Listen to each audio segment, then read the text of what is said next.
1981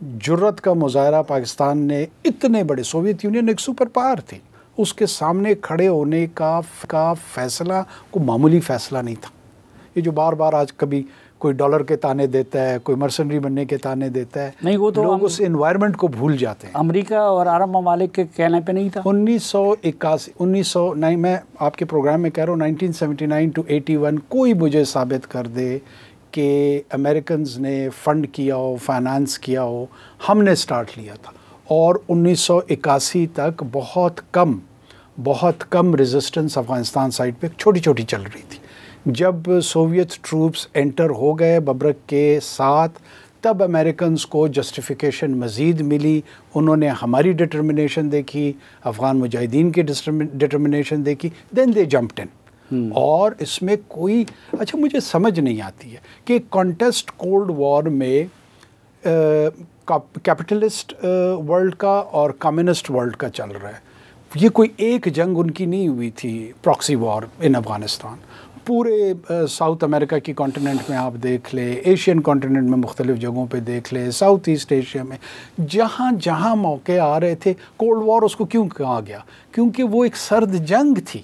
اس جنگ میں آپ نے یا ایک فریق کے ساتھ ہونا تھا یا دوسرے فریق کے ساتھ ہونا تھا۔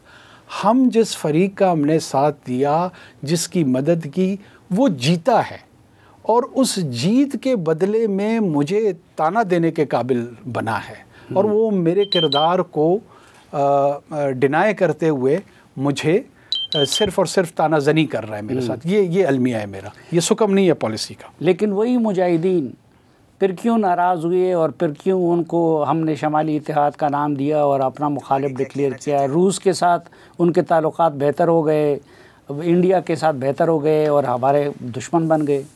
دیکھیں، یہ جب بھی جہاں جنگیں ہوتی ہیں، میرے خیال میں یہ آئیڈیالوجیکلی بھی موٹیویٹڈ ہوتی ہے اور ریئل پولیٹک کا حصہ بھی ہوتی ہیں۔ مختلف گروہوں کے مختلف مقاصد اور مختلف انٹرسٹ ہوتے ہیں۔ 7 جماعتی اتحاد تھا مجاہدین کا، ان تمام نے بظاہر ایک مقصد سامنے رکھا ہوا تھا کہ ہم نے سوویت ٹروپس کے خلاف جہاد کرنا ہے۔ تو جب جہاد کرنا ہے تو 7 مختلف پلیٹ فارم سے کرنے کی کیا ضرورت تھی؟ کیونکہ گروہی انٹرسٹ تھا۔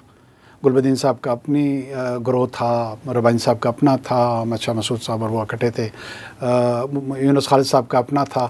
تو یہ تمام گروہی انٹرسٹ کے ساتھ ساتھ اس آئیڈیالوجی کے افیلیٹڈ تھے۔ ایسے تو نہیں تھا کہ ایک گرینڈ مقصد کے تحت سارے کے سارے انسان سیلف لیس ہو کر جو ہے نا ایک آئیڈیالزم کے اس میں اسٹرگل کر رہے تھے۔ اصل آپ نے کہا نا پاکستان کی غلطی، تو اب پاکستان کی غلطی پہلے یہ نہیں تھی غلطی کہ ہم نے مجاہدین کے اس گروہی جنگ میں حصہ لیا اور ہم نے ربانی کے مقابلے میں گلبدین حکمتیار کو سپورٹ کیا؟ دیکھیں، میں پھر دوبارہ، شاید پاکستان کی بدقسمتی ہے، پاکستان جس کے ساتھ اس نے نیکی کا کردار ادا کیا ہے، اس نے احسان کا کردار ادا کیا ہے، اس نے بہتر کردار ادا کیا ہے، وہ سیدنا علی کا قول سامنے آ جاتا ہے کہ جس پہ احسان کرو اس کے شر سے بچو، وہی پاکستان کا دشمن بن جاتا ہے۔ یہ ایک میری ٹریجڈی ہے، اس کی مختلف وجوہات ہو سکتی ہے، لیکن میں پہلے بنیادی بات پہ آتا ہوں کہ پاکستان کا قصور کیا تھا؟ افغانستان کے مظلوم عوام کا ساتھ دینا،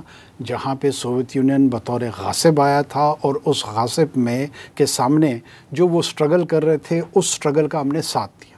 اس زمانے میں آپ کو یاد ہے کہ انصار اور مہاجرین مکہ کی مثالیں دیا کرتے تھے لوگ۔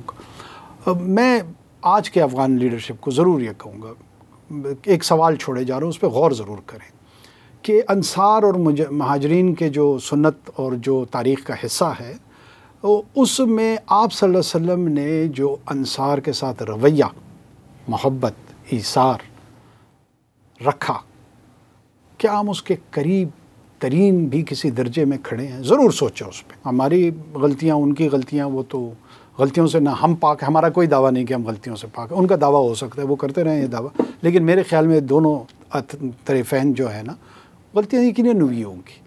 لیکن جس چیز کا آج ہم سامنا کر رہے ہیں، کیا پاکستان یہ ڈیزرو کرتا تھا؟ مجھے اس بات پہ حیرت ہوتی ہے۔ نہیں، پاکستان اس وقت مجاہدین کی گروپوں میں ہم نے ایک کو سپورٹ کیا، دوسرے کو سپورٹ کیا، وہ تو بعد میں تھا، لیکن پھر ہم نے طالبان کو نکالا اور ان سے مجاہدین کو پٹوایا، تو یہ کیا ہماری غلطی نہیں تھی؟ وہ مجاہدین کی پاکستان سے نفرت پھر حق بجانب نہیں تھی؟ دیکھیں مجاہدین کو ہم نے نہیں نکلوایا، میرا خیال میں اس میں بھی میرے نظر میں تاریخ کی درستگی چاہیے۔ میجر اشرف ناصر مرحوم کمشنر تھے کسٹمز کے کوئٹہ میں، میجر نصیر اللہ بابر صاحب جو ہے وہ انٹیریئر منسٹر تھے۔ یہاں سے کچھ ٹرکس جو ہیں وہ کندھار کی طرف جانے تھے اور وہ راستے میں لوٹے گئے۔ ان لوٹے ہوئے اس میں ٹرکوں سے ایک ڈرائیور جو ہے نا جو بچ کے وہیں پہ قریبی ایک مدرسہ تھا جہاں پہ ملا محمد عمر صاحب وہاں پہ تھے، اس مدرسے میں غالباً اس کے نظامت ہوگی جو کچھ ان کے پاس تھا، اور وہاں جا کے انہوں نے شکایت کی کہ ہمارے ساتھ تو یہ لوٹ مار ہوئی ہے۔ انہوں نے اپنے چند لوگوں کے ساتھ مل کے وہ لوٹا ہوا ٹرک اور ان کے سارا ساز و سامان وہ بازیاب کرایا۔ یہاں سے ان کی ابتدا ہوتی ہے اور یہ اطلاع ہمارے تک آتی ہے، یہاں آتی ہے۔ لوگ یہ نہیں بھول رہے ہوتے ہیں کہ جن مجاہدین نے نجیب کی حکومت کے سقوط کے بعد اور 96 تک یہ افغانستان کوئی ویکیوم میں نہیں رہا۔ کیا اس وقت کوئی افغانستان کی تاریخ تھی؟ افغانستان میں کیا ہو رہا تھا؟ یہ سارے لوگ بھول جاتے ہیں۔ ہر چھٹے میل پہ ایک کمانڈر تھا، ایک کمانڈر منصور کندھار جس نے علل اعلان لڑکے کے ساتھ شادی کو سیلیبریٹ کیا، جس کو بعد میں طالبان نے آ کر پھانسی چڑھایا۔ یہ اخلاقی رویہ تھا ان کا۔ یہ چینز جو انہوں نے کابل سے لے کر کندھار تک آنے پر فیفڈمز بنائی ہوئی تھی 20-20 کلومیٹر کی، لوگ قتل و غارت گری سے تنگ آئے ہوئے تھے۔ ایسے ماحول میں، ایسے انوائرمنٹ میں ملا عمر صاحب از خود اٹھے، یہ باقی تھیوریاں ہیں، از خود اٹھے، اپنے چند ساتھی لیے اور جوں ان کو چیلنج کرتے گئے، اللہ کی شان، ان کی حکمت عملی جو کچھ تھا یہ سرنڈر کرتے گئے، اور ہمیں پتہ لگا کہ ایک دن گلبدین حکمت صاحب بھی سرنڈر کر گئے۔ اور کابل تک آپ ان دنوں میں یاد کریں، بغیر جنگ کے انہوں نے کانکر کیا۔ اس حالات میں ہم نے نہیں مروایا ان مجاہدین کو طالبان لیکن سے۔ یو این میں ربانی کا نمائندہ بیٹھا تھا اور پاکستان صرف 3 ممالک میں شامل تھا، یو اے ای اور سعودی عرب نے بھی ہمارے کہنے پہ طالبان کی حکومت کو تسلیم کیا تھا۔ دیکھیں جب انہوں نے کسی کو بھی ریکگنائز گورنمنٹ کو کرنے کے لیے، جب وہ ٹیریٹری کا کنٹرول ان کے پاس ہو اور وہ کنٹرول کی کنٹینیویشن ہو، تو this is one of the basic principle جو ریکگنیشن کی طرف جاتا ہے۔ دنیا میں بہت سارے نظام جمہوری ہیں، دنیا میں بہت سارے نظام غیر جمہوری ہیں، دنیا میں الیکشن سے حکومتیں آتی ہیں، دنیا میں بغیر الیکشن سے حکومتیں آتی ہیں۔ یہ تمام کی تمام دنیا کوئی جمہوری انداز کی حکومتوں کے نہیں ہیں جن کو آپ نے تسلیم کیا ہوا ہے۔ بہت سارے غیر جمہوری ممالک بھی ہیں، لیکن کیوں آپ ان کو تسلیم کرتے ہیں؟ کیوں ان کے ساتھ آپ ڈپلومیٹک روابط رکھتے ہیں؟ جب انہوں نے یہ کنٹرول کابل تک جو کہ کیپٹل تھا وہ حاصل کر لیا، اس کی کنٹینیویشن ہوئی، تو لہٰذا افغان پاپولیشن کے لیے انہوں نے سیکیورٹی دی۔ کسی کو برا لگے اچھا لگے یہ ایک حقیقت ہے، انہوں نے ان کو پیس دیا۔ اکنامک پراسپیرٹی کی طرف اگر نہیں لے کے جا سکے، لیکن بیسک امن و امان انہوں نے اپنے کنٹرول میں لے کے لوگوں کو ایک سینس آف ریلیف دیا تھا۔ ٹھیک، پاکستان کیوں نہ اس کو اس وقت ریکگنائز کرتا اور اس کو اس میں پریکٹیکل ایڈوانٹیجز نظر آ رہی تھی ٹورڈز افغان پیپل آلسو۔ ہم اپنے پولیٹیکل ڈسکورس میں اور لبرل اور ان لبرل آئیڈیالوجیز کے تحت جو گراؤنڈ ریالٹیز ہیں ان کو کمپلیٹلی ڈیورس کر دیتے ہیں جب کسی چیز کے تجزیہ کر رہے ہوتے ہیں۔ چلو موجودہ حالات پہ بھی بات کریں گے، لیکن ایک مختصر سے وقفے کے بعد۔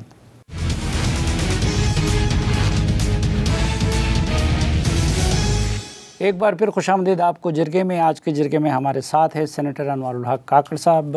کاکڑ صاحب، ایک رائے یہ ہے کہ بنیادی جو نقطہ ہے، سقم ہے، تنازع کی جو جڑ ہے وہ ڈیورنڈ لائن ہے، اور اس سے یہ ساری چیزیں پوٹتی ہیں۔ آپ کیا سمجھتے ہیں کہ ڈیورنڈ لائن کا ان سب حالات میں کوئی کردار ہے؟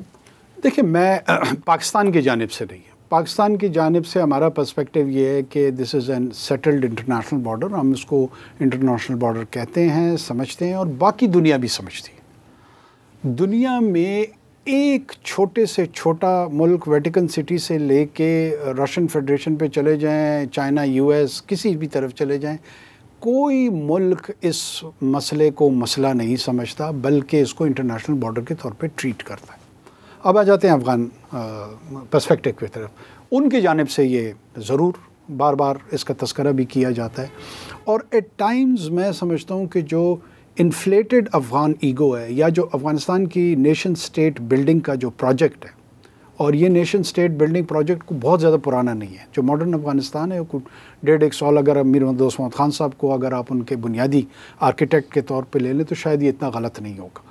اور ورنہ تو اس سے پہلے تو ٹرائبل کنفیڈریسی کے طور پہ جو ہے نا بارگزیوں میں اور صدرزیوں میں کنٹیسٹ چل رہا تھا, ایک قبیلے کا دوسرے قبیلے کے ساتھ. لیکن نسبتاً اگر کسی اسٹینڈنگ آرمی کی طرف بھی آیا یا باقی جو ریاست کے انسٹیٹیوشنل ادارے تھے اور اس کے تشکیل پائی, وہ پوسٹ امیر دوست محمد خان صاحب کا ہے.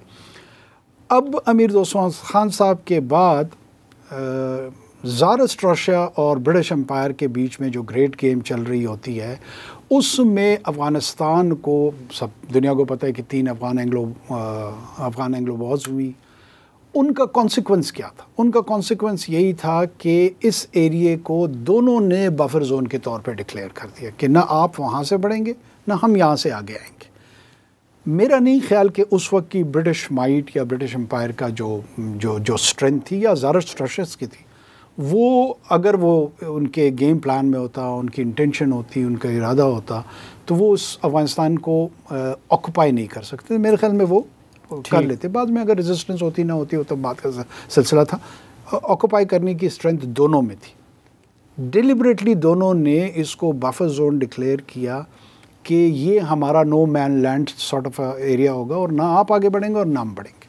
اس کے نتیجے میں انہوں نے ڈیورنڈ لائن ہمارے برٹش راج اور افغانستان, ماڈرن افغانستان کے بیچ میں کھینچی, اور باقی جو سینٹرل ایشین سٹیٹس جو آج ہیں اور جو اس وقت سوویت رشین فیڈریشن اور بعد میں سوویت یونین کا حصہ بنی, وہ بارڈرز وہاں سے ڈراز ہوئی.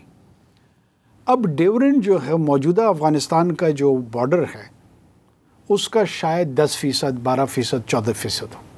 جو ریمیننگ لائن ہے وہ بھی کوئی حضرت عمر کے دور سے تو نہیں آ رہی ہے, مطلب وہ بھی انہی برٹشرز نے ہی ڈیمارکیٹ کی تھی.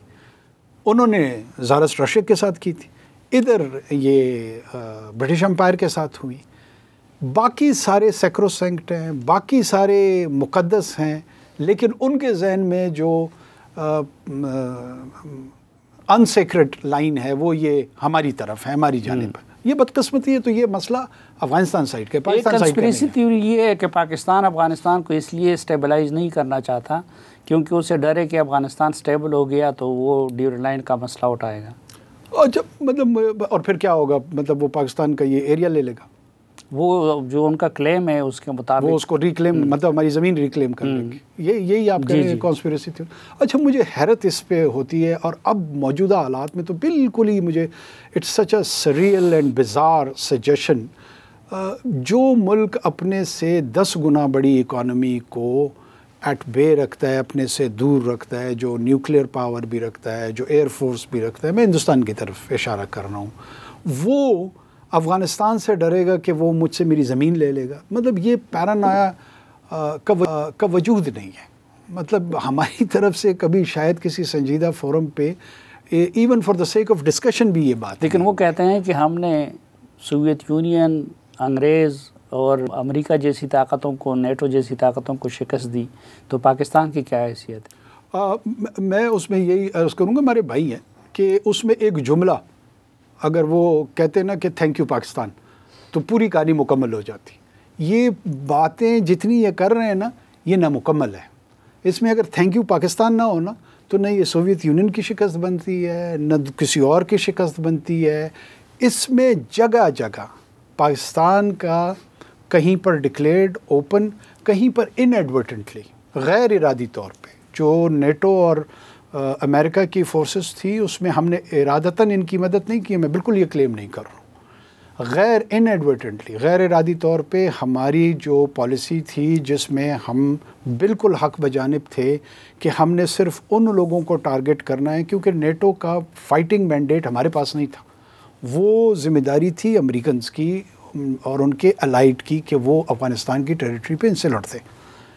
ہم نے وہ اگنور کیا، اس کو ٹارگٹ نہیں رکھا، اور یہ بالکل اوپن کمیونیکیشن میں تھی دونوں ملٹری لیڈرشپس کی جانب سے، جس کا یہ فائدہ اٹھاتے ہوئے انہوں نے اپنی انسرجنسی کو، پریزنس کو طوالت دی، اور اس طوالت کے نتیجے میں اور بھی ایسی ریزنز تھی جو وہ اس نتیجے پہ پہنچے کہ ان کو اس خطے سے نکلنا ہے۔ میں آج بھی نہیں سمجھتا ہوں کہ امریکن کو شکست، کیا طالبان کیلیفورنیا پہ حکومت کر رہے ہیں کہ انہوں نے امریکہ کو شکست دی ہے، یا وہ لنڈن کے میئر کا باغ دوڑ ان کے ہاتھ میں۔ Americans did not lose the war, they lost the interest، اور لوزنگ دا انٹرسٹ جو تھا وہ اس وجہ سے تھا کہ جو ایمرجنگ ڈریگن تھا، جو چائنا تھا، وہ اتنا بڑا تھریٹ بنتا جا رہا تھا۔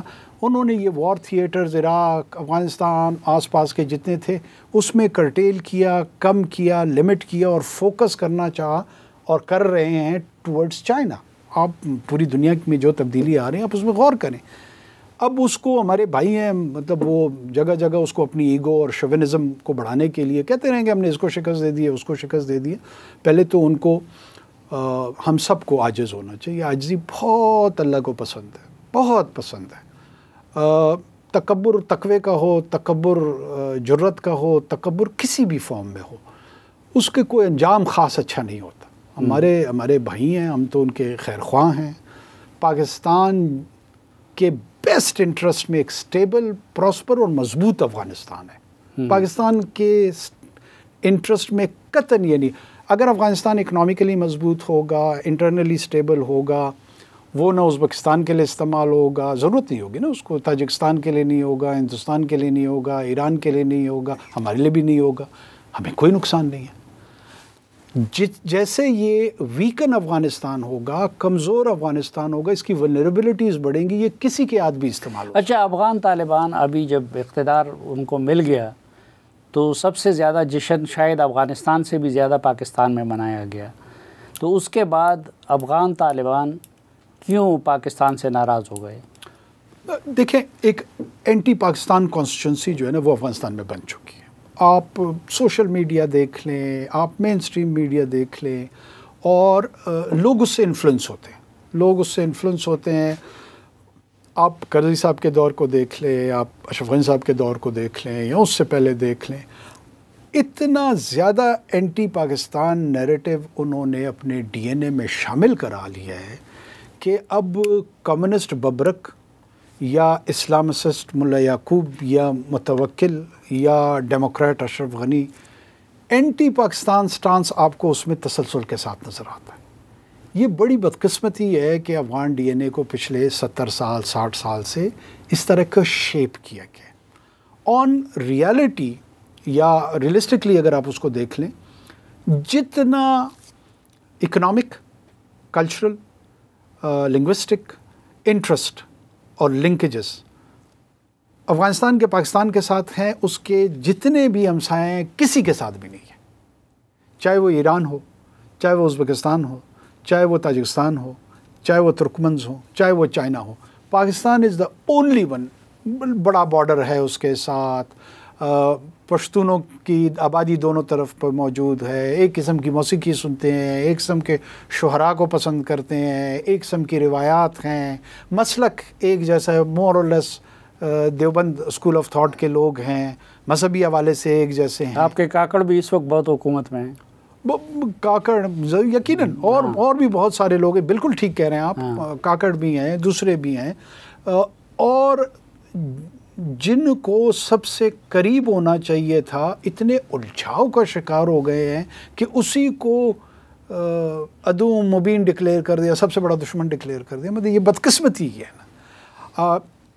اپنے آپ کو وہ نظریاتی کہتے ہیں کہ، اور ہیں ایسے اپنی سطح پہ وہ ایسے نہیں۔ ویسے ہم نے افغان طالبان کے ساتھ کیا نیکی کی ہے جو ہم ان سے نیکی کا توقع رکھیں؟ یہ جتنے ہمیں تاریخ کے تانے دے رہے ہیں نا ان کے لیڈرز، جو کبھی کہتے ہیں امریکہ سے سبق سیکھو، کبھی کہتے ہیں سوویت یونین سے سبق سیکھو، ان میں سے تقریباً تمام ان 20 سال کے جس میں امریکہ کو سبق سکھایا جا رہا تھا بقول ان کے، یہ پرامن طریقے سے کہیں کسی ایک کونے میں، شاید پشاور میں، ڈی آئی خان میں، خزدار میں، کراچی میں، مجھے نہیں پتہ، لیکن پاکستان میں آرام سے زندگی جی رہے تھے۔ جو لڑنے والے لوگ تھے، میں کسی کا نام نہیں لیتا ہوں، جتنے بڑے بڑے لیڈر ہیں آج، کوئی سفر بھی کر رہے ہیں بین الاقوامی، ادھر ادھر بھی جا رہے ہیں، تمام لوگوں کی میں بات کر رہا ہوں، وہ سارے کے سارے آرام سے ادھر رہ رہے تھے، ایک دوسرے سے مشاورت کر رہے تھے، ایک دوسرے کے ساتھ بات چیت کر رہے تھے، اور پاکستان نے بار بار یہ تنبیہ کی کہ یہ ہماری ذمہ داری نہیں ہے، یہ امریکن اور نیٹو کی ذمہ داری ہے کہ وہ لڑائی ان کے ساتھ. لیکن پاکستان تو نیٹو کا اتحادی تھا، پاکستان نے امریکہ کو ان کے خلاف اڈے دیے تھے، رستہ دیا تھا، تو پھر جب پاکستان یہ کر رہا تھا تو یہ ایک لحاظ سے دوغلاپن نہیں تھا؟ بالکل دوغلاپن نہیں تھا. میں آپ کو بتاؤں کہ جب امریکہ کے ساتھ، یہ تو ہم تو علل اعلان نیٹو کے ساتھ اور امریکہ کے ساتھ ہیں، یہ تو نیٹو کے دشمن تھے، امریکنز کے دشمن تھے. سینٹ کی ان کی انٹیلیجنس کمیٹی کے سامنے ہلری کلنٹن صاحبہ موجود تھی اس کمیٹی میں، جو سینٹ کام کے ان کے اس وقت کے سربراہ تھے، جنرل کیانی کے بڑے قریب تھے، میرے ذہن سے ان کا نام نکل رہا ہے، وہ امریکن فوج کے سربراہ تھے. وہ ٹیسٹیفائی کر رہے تھے، تو اس میں ان کو گرل کیا گیا کہ آپ ہمیں بتائیں کہ طالبان جو لاجسٹک کے پیسے ہیں یہ آپ کس کو دیتے ہیں. انہوں نے کہا جی وہ آپ دیکھیں وہ ایک لوکل ارینجمنٹ. ان کو کون ہے لوکل ارینجمنٹ؟ آگے لے جاتے گئے اس گرل میں. انہوں نے کہا جی یہ گروہ ہیں وہاں، ان کو نام بتاؤ ان گروہ کا. پتہ لگا کہ وہ طالبان ہیں جو کہ لاجسٹک سپورٹ پرووائڈ کرتے ہیں نیٹو کی فورسز کو، اور اس کے بدلے میں پیسے لیتے ہیں. انہوں نے کہا کتنے پیسے ہیں؟ انہوں نے کہا to the tune of $1 to $2 billion a year. تو یہ دوغلاپن نہیں ہے، یہ منافقت نہیں ہے، یہ جنگ کی کیفیت ہوتی ہے، یہ حکمت عملیاں ہوتی ہیں. بار بار ہمیں یہ تانا دیا جاتا ہے منافقت کا، برے چہرے کا. آؤٹ کم کیا ہوا؟ آؤٹ کم میں ان کے ہاتھ حکومت آ گئی. جب یہ برطانیہ، امریکہ، فرانس، یہ 6 مہینے میں نیٹو کی کمانڈ چینج ہوتی تھی. جب جس کی کمانڈ فرانس کی اٹلی کے پاس یا کسی اور ملک کے پاس، برطانیہ کے پاس جاتی تھی، یہ لوکل وہاں پر ہلمند میں، لوگر میں ان کو پیسے دیتے تھے نہ لڑنے کے لیے، اور ایک دوسرے کے پابند ہوتے تھے. اس پہ نیٹو ہیڈ کوارٹرز میں انکوائریاں ہوئی ہیں. ٹھیک ناظرین، ایک مختصر سی بریک لیتے ہیں، مزید پھر بات کریں گے خصوصاً اس وقت کی صورتحال پہ ایک بریک کے بعد.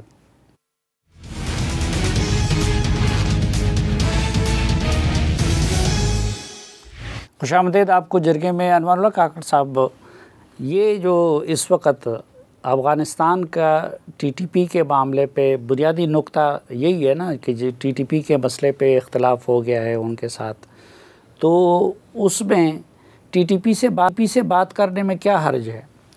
دیکھیں، میں اس کی وضاحت کرنے کی کوشش کرتا ہوں. طالبان ٹی ٹی اے کو اگر ہم لے لیتے، ٹی ٹی اے جو ہے ایک انسرجنٹ موومنٹ بن گئی. انہوں نے آرمڈ ریزسٹنس کی، شروع میں کم، پھر بیچ میں زیادہ، پھر اور زیادہ، وہ ایوالو ہوئی ایز اے انسرجنٹ موومنٹ. اور انسرجنٹ موومنٹ میں اور گورننس میں بنیادی فرق ہوتا ہے. اس میں آپ گورننس کی ضد میں جاتے ہیں، جہاں جہاں گورننس ٹھیک ہو رہی ہے وہ آپ کے اہداف ہوتے ہیں، ان پہ آپ اٹیک کرتے ہیں، دوسرے لوگوں پہ اٹیک کرتے ہیں. اس کے نتیجے میں بعض اوقات آپ کو کامیابی ملتی ہے، بعض اوقات نہیں ملتی ہے. ان کے کیس میں یہ ایڈوانٹیج ان کو مل گیا ہے اور حکومت ان کے ہاتھ آ گئی. پرابلم مجھے یہ لگ رہی ہے کہ وہ خود کو ابھی تک انسرجنٹ گروپ سمجھ رہے ہیں، حکومت نہیں سمجھ رہے. جب آپ حکومت میں آ جاتے ہیں، جب بھی آپ ان سے کوئی گفتگو، جدھر تک مجھے پتہ لگا ہے، تو وہ آپ کو کہتے ہیں کہ جی ہمارے ساتھ رہے ہیں اور انہوں نے لڑائیاں لڑی ہیں، ہم ایک مورچے میں رہے ہیں، ہم کیسے ان کے خلاف جائیں. یہ انسرجنٹ موومنٹ کی لائلٹی کے حوالے سے تو مجھے بات سمجھ آتی ہے. لیکن جب آپ حکومت لے لیتے ہیں، حکومت کے تقاضے اور ذمہ داریاں مختلف ہو جاتی ہیں. اور ان میں سے ایک تقاضا اور ایک ذمہ داری جو دوحہ میں انہوں نے پوری بین الاقوامی کمیونٹی کے ساتھ کیا تھا، وہ یہ تھی کہ ٹیریٹری کی کنٹرول، زمین کا کنٹرول اب میرے ہاتھ میں آئے گا، اور اس زمین کو میں دہشت گردی کے حوالے سے کسی کے خلاف استعمال نہیں ہونے دوں، کسی کے خلاف، ناٹ جسٹ پاکستان. اگر وہ فلفل نہیں کر رہے ہیں تو وہ اپنی حکومت کا جو بنیادی تصور ہے اس کی ضد میں جا رہے ہیں. یہ نقطہ ان کو سمجھانے کی ضرورت ہے کہ یہ صرف ہمارا مسئلہ نہیں ہے، ہمارا تو ہے، لیکن یہ آپ کی شناخت کا مسئلہ ہے. اس کا مطلب ہے کہ آپ وہ یہ حکومت کہتے نہیں ہیں کہ ہمارے ہاں نہیں ہے، آپ کے ہاں ہیں، اپنے ملک کا مسئلہ خود حل کریں، اپنے ملک کا مسئلہ ہم سے نہ حل کروائیں. ہمارے نور ولی صاحب کہاں ہیں؟ لاہور لبرٹی میں، اور نام لے دوں. مطلب یہ دیکھیں ان کو بھی پتہ ہے کہ وہ وہاں ہیں. نور ولی مسعود یا جتنے بھی ٹی ٹی پی کی لیڈرشپ ہے، بی ایل اے کی لیڈرشپ ہے، ایون اب اگر یہ اس آرگومنٹ کو بھی لے لیں کہ جی ہمارے لائلٹی ہے ان کے ساتھ، بی ایل اے اور ان کی کون سی نظریاتی قربت ہے؟ ان کو کیوں رکھا ہوا ہے؟ اس کے ساتھ کیا انٹرسٹ ان کے وابستہ ہے؟ اس کا مطلب ہے وہ جو اینٹی پاکستان، اس وقت جب اشرف غنی وغیرہ الزام لگاتے تھے تو ہم کہتے تھے کہ اچھا میرے بارڈر سے اگر آ بھی گئے تو کابل تک پہنچتے ہوئے آپ لوگوں نے ان کو روکا کیوں نہیں؟ تو اس وقت افغان طالبان کے یہ آرگومنٹ ہے کہ اگر ہمارے ملک سے آ بھی رہے ہیں تو بارڈر پہ آپ کی فوج ہے تو آپ روک کیوں نہیں سکتے؟ یہ بالکل درست ہے کہ بارڈر کے اندر جو رسپانسبلٹی ہے وہ ہماری ہے، اور ہم روکیں گے، اور ہم روک رہے ہیں. اس میں چیلنج ذرا بڑا ہے. چیلنج بڑے میں بعض اوقات وہ نکل جاتے ہیں، ہمارا نقصان ہو جاتا ہے، ان کا نقصان ہو جاتا ہے. ہم قطعاً ان کے ساتھ یہ آرگیو نہیں کر رہے ہیں کہ جناب یہ بنیادی طور پہ صرف اور صرف آپ کا کام ہے. اس میں جتنے حصے کا ان کا کام ہے وہ نہیں کر رہے ہیں. جو ہمارا کام ہے وہ بالکل ہماری ذمہ داری ہے اور ہم کرتے رہیں گے. لیکن ایسے نہیں ہے کہ یہ تماشبین ہے، یہ بیٹھے وہاں پہ تماشا دیکھ رہے ہوں گے. یہ کابل کا سنیما نہیں ہے کہ ہمسائے میں لڑائی ہو رہی ہے، یہاں سے لوگ جا رہے ہیں، تشکیلیں ہو رہی ہیں. اس میں ان کا ایک کردار ہے، وہ اپنا کردار ادا کریں. جو ہمارا کردار ہے وہ ہم ضرور ادا کریں گے. اس میں ہو سکتا ہے ہم سے کوتاہی ہو جائے، کمی ہو جائے، ان کی طرف سے بھی بعض اوقات کوتاہی ہو سکتی ہے، لیکن انٹینشن کلیئر ہونا چاہیے. ہمیں نیت کا پتہ ہو کہ یہ اب روکنا چاہتے ہیں. ایک نقطہ اور وہ کہہ رہے ہیں کہ دیکھیں تنازع ہمارا طالبان کی حکومت کے ساتھ تھا اور اس کی سزا مہاجرین کو دی جا رہی ہے، مہاجرین کو پکڑ کے واپس بھیجا جا رہا ہے، تو یہ زیادتی نہیں ہے؟ دیکھیں میں سمجھتا ہوں کہ پاکستان اور افغانستان کو اب ہیلدی ریلیشن کی طرف جانا چاہیے. اور ہیلدی ریلیشن جو ہوتا ہے نا وہ ایک لیگل فریم ورک میں آتا ہے، وہ ایک قانونی پیرائے میں آتا ہے. دنیا کا کون سا ملک ہے جہاں پہ 50 لاکھ افراد آتے ہیں اور جاتے ہیں اور ان کی کوئی پوچھ گچھ نہیں ہوتی؟ کیا افغان اسی طرح ازبکستان میں آتے جاتے ہیں؟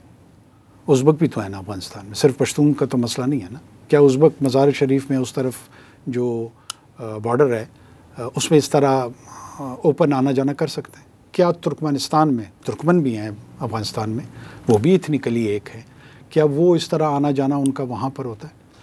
کیا چائنا میں اس طرح وہ انٹر ہو سکتے ہیں؟ کیا تاجکستان میں وہ اس طرح انٹر ہو سکتے ہیں؟ تو یہ ایکسکلوسیو ڈیمانڈ رکھنا پاکستان سے، اور پھر دوبارہ جب پاکستان اس میں کوئی قانونی پیرائے کی، کوئی لیگل فریم ورک کی بات کرے تو اس کو یزید سمجھنا، ظالم سمجھنا، برا سمجھنا کیوں؟ لیکن میں اگر 20 سال آپ کی مہمان نوازی کروں اور آخر میں جاتے ہوئے آپ کو دھکا دے کے اپنے گھر سے نکال دوں تو آپ سارے احسانات نہیں بھول جائیں گے؟ بالکل. میں سمجھتا ہوں کہ جو افغان ریفیوجیز کا ریٹرن ہے وہ ڈگنیٹی کے ساتھ ہونا چاہیے، وقار کے ساتھ ہونا چاہیے.